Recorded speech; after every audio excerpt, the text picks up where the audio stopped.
Hi. So இந்த வீடியோவில் வந்துட்டு நம்ம செம்மொழிகள் பற்றி பார்க்க போகிறோம். ஸோ இந்தியாவில் பழமையான மொழிகளுக்கு கொடுக்கக்கூடிய ஒரு ரெக்கக்னேஷன் தகுதி இல்லை அந்தஸ்து வந்துட்டு செம்மொழின்னு சொல்கிறோம், கிளாசிக்கல் லாங்குவேஜ்.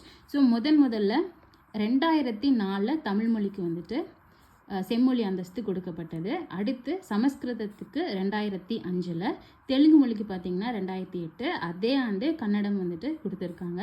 மலையாளம் எடுத்துக்கிட்டோன்னா 2013, ஒடியா மொழிக்கு 2014 செம்மொழி அந்தஸ்து கொடுக்கப்பட்டது. ஸோ 2014 வரைக்கும் 6 மொழிகளுக்கு மட்டும்தான் வந்துட்டு செம்மொழி அந்தஸ்து கொடுக்கப்பட்டிருந்தது.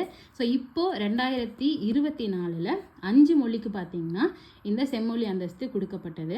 ஸோ அந்த 5 மொழி என்னன்னு சொல்லி பார்க்கலாம். மராத்தி, பாலி, பிராகிருத், அசாமி, பெங்காலி. ஸோ இந்த 5 மொழிகளுக்கு வந்துட்டு செம்மொழி அந்தஸ்து கொடுக்கப்பட்டது. ஸோ மொத்தமாக இப்போது இந்தியாவில் 11 மொழிகளுக்கு வந்துட்டு செம்மொழி அந்தஸ்து கொடுக்கப்பட்டிருக்கு. தேங்க்யூ.